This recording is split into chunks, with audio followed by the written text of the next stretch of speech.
সকাল প্রিয় বন্ধুরা, তোমরা কেমন আছো? আশা করি সকলেই সুস্থ আছো এবং ভালো আছো। আমার চ্যানেলে নতুন একটা ব্লগকে সকালে বড়দিদে বাড়ির ছাদে এলাম।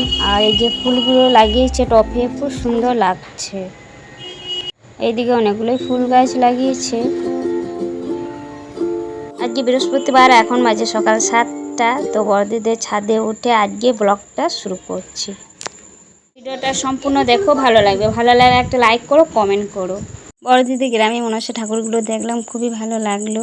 প্রতি বছর এভাবে মনসা পুজো হয়, কিন্তু বড়দি বলে আসতে, কিন্তু আমাদের আসা হয় না। তো এই বছর প্রথমবার এলাম, দেখলাম, খুবই ভালো লাগলো। আর কী হয়েছে, আজকে আমাদের যেতে হবে, খুবই খারাপ লাগছে। তো তবু যেতে হবে। কাল এসছি, আজকে আমরা চলে যাব। তো এবার চলো নিচে যাই। আর অনেকক্ষণ হলো এসছি ছাদে। আজকে বড়দি বোমা বানিয়েছে টিফিনে, মুড়ি ঘুগনি। তো এই খেয়ে আমরা রেডি হব।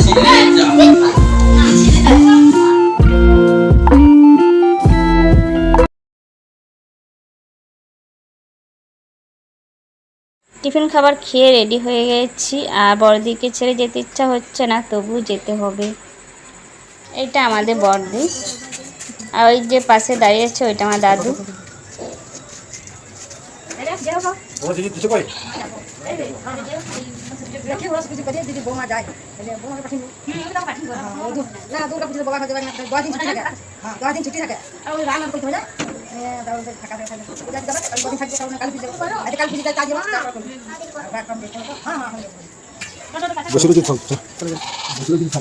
আর আমরা এখন টোটো করে যাব। টোটো করে এসছি, আবার টোটো করেই যাব। তো টোটো দাঁড়িয়ে আছে রাস্তায়, তো ওইখানেই যাচ্ছি আমরা সবাই মিলে।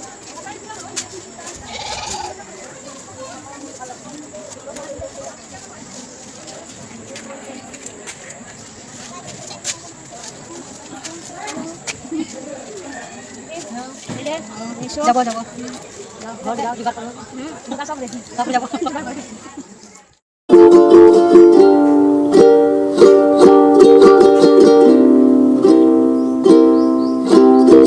ব্যাগ কাপড় কোথায় রেখেছি তোমাদের সেটা একটু দেখালাম। আর এই জায়গায় আমি রাখি, কোথাও থেকে এলে কাপড়টা ছেড়ে এই জায়গায় রাখি। আমরা এই মাত্র ঘর এলাম, কাপড়টা ছেড়ে রেখে চান করলাম। আর চান করে রান্না বসাবো। আজকে যেহেতু বৃহস্পতিবার, তাই চান টান করে রান্না বসাবো। আর ব্যাগে যে কাপড়গুলো ছিল ওই কাপড়গুলো কিছু এখন বের করিনি, অন্য একদিন বের করে কাপড়গুলো কাচবো। আজকে যেহেতু অনেকটাই বেলা হয়ে গেছে। আর এই যে কাপড়গুলো কেচেছিলাম, এই কাপড়গুলো কালকেকার কাপড় ছিল, রাখা, কাচা হয়নি, তাই আজকে কেচে মেলে দিচ্ছি।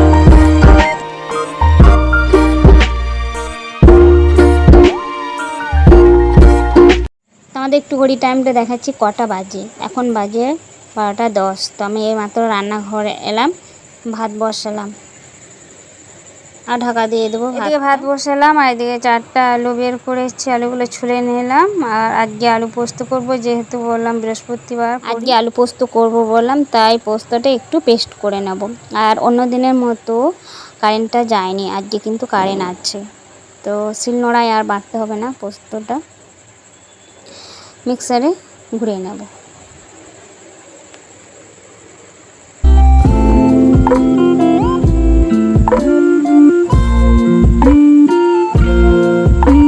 পোস্তটা পেস্ট হয়ে গেছে, তো তোমাদের একটু দেখাবো খুলে কেমন পেস্ট হলো।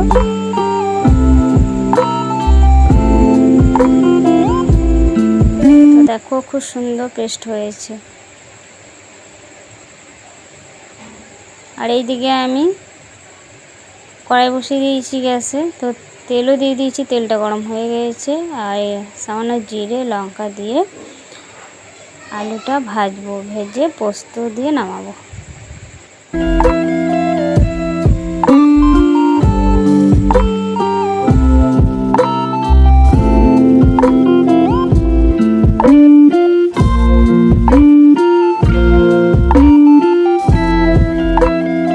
আলুটা ভেজে জল দিয়ে দিয়েছিলাম, তো সেদ্ধ হয়ে গেছে, পোস্ত দিয়ে নামাবো।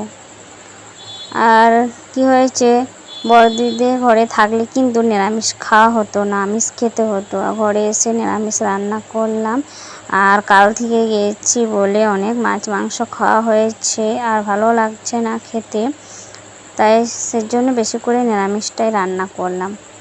খেতে ভালো লাগবে। আর যেহেতু বৃহস্পতিবার আর খাই না, কিন্তু দিদি ঘরে থাকলে খেতে হতো আমিষ।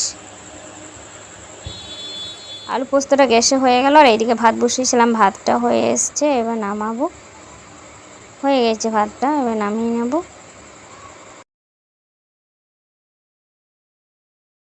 ভাতটা নামিয়ে ডালটা সেদ্ধ হতে বসালাম আর একটু নুন হলুদ দিয়ে দিয়েছি ডালের মধ্যে। ডালটা হয়ে গেছে, এবার নামাবো। আর নিরামিষ রান্না করলে তাড়াতাড়ির মধ্যে হয়ে যায়। তো আমার রান্নাটা কমপ্লিট হলো, তো আমরা দুপুরে খাবার খেতে বসবো। রান্নাটা কমপ্লিট হয়ে গেছে, এই ঘরকে নিয়ে চলে এসেছে, আমি এখন ভাত বাড়ছি। তো দুপুরে খাবারটা একসঙ্গে আমরা সবাই খাবো। আর আমি চেষ্টা করি প্রতি বৃহস্পতিবারই নিরামিষ রান্না করা, তো আজও করলাম। তো বন্ধুরা, আজকে ব্লগটা এই পর্যন্তই ছিল। তোমাদের যদি ভালো লাগে লাইক কমেন্ট শেয়ার করো, অবশ্যই সাবস্ক্রাইব করো। সকলে সুস্থ থেকো, ভালো থেকো। আগামীকাল আবার দেখা হবে নতুন ব্লগে। টাটা।